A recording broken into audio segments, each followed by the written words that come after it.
But yeah, whenever you're ready, go. Okay, so here it is. My name is Audrey, and I am a lesbian. Wait.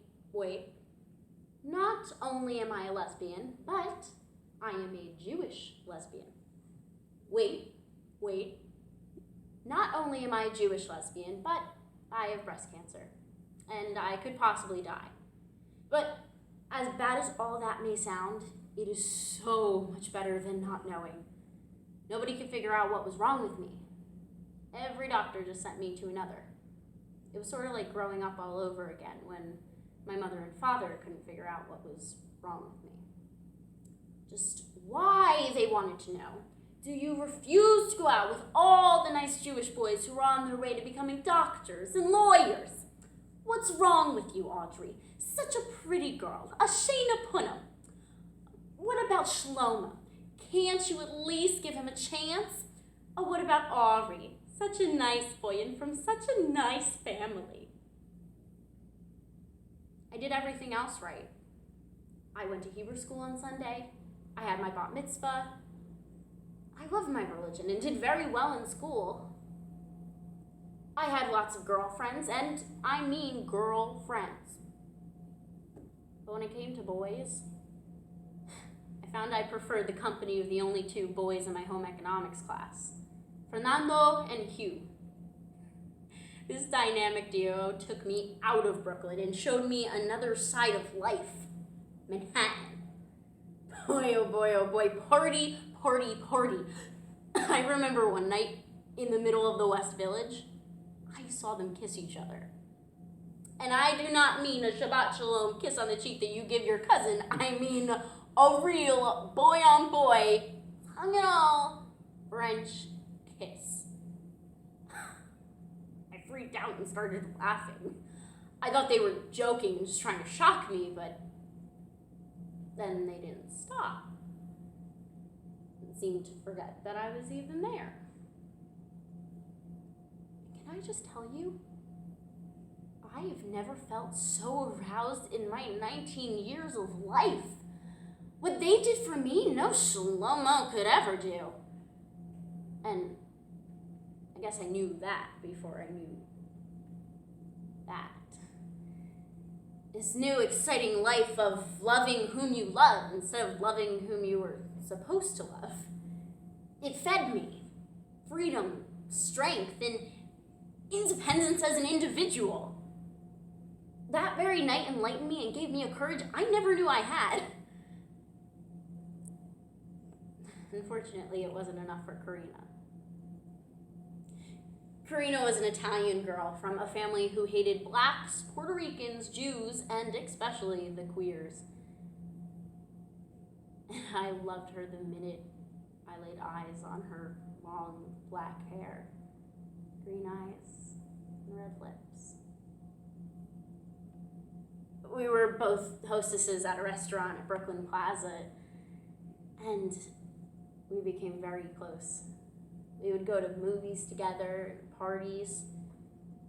I remember one night, a couple of gay men were leaving the restaurant, and all the male waiters started whistling and catcalling. One guy actually even spit at them. Karina whispered to me that she felt so sorry for them, the queers, that they were so sick in the head and should get help from a psychiatrist or a mental institution. I was appalled, but I knew she'd spend her entire life being brainwashed. But a few days later, we were at her house, lying on the floor reading Vogue or Cosmo. She had tons of those girly magazines. And Karina said that she had decided to stop liking her favorite supermodel because she'd read somewhere that this supermodel was a lesbian. Well, I couldn't stand her existing like this anymore. So I lied to her and told her I'd kissed a girl before, even though I hadn't.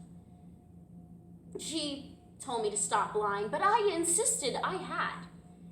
And somehow we dropped it, but wouldn't you know it? Next time we got drunk together, she asked me to kiss her. What was I supposed to do? Tell her I'd lied?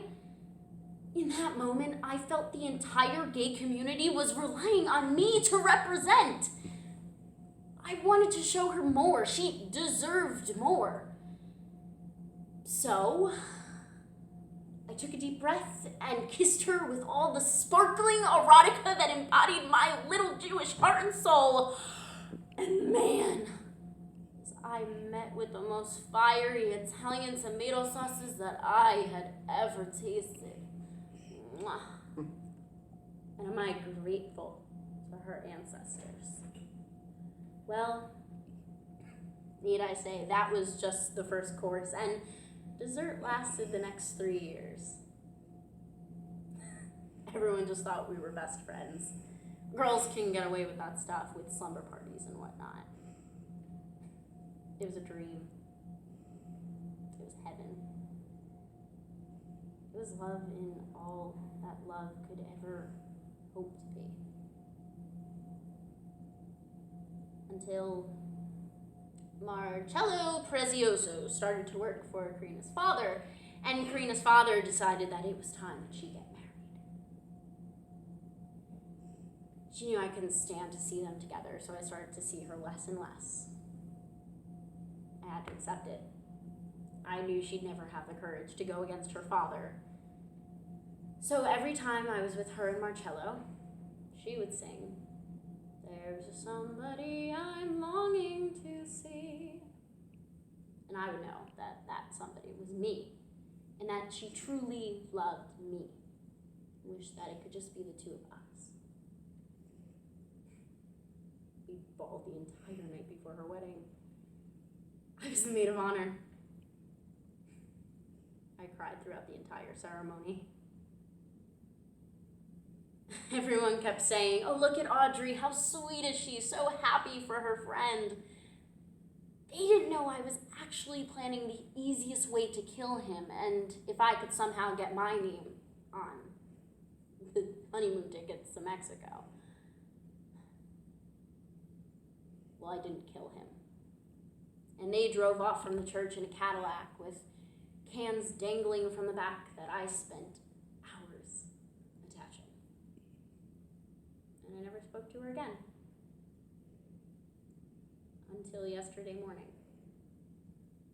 She'd heard I was sick and wanted to come see me. I waited all day. All night. She never showed. I understand. It's been a very long time. I'd heard she'd had 2 babies by now. I bet they're beautiful. So beautiful. Karina. I hope she's happy. But not too happy. You know, between you and I'm still waiting for Karina to come back from Mexico and tell me she can't live without me. Because there's a somebody I'm longing to see. I hope that she turns out to be someone who watch over me. Fabulous.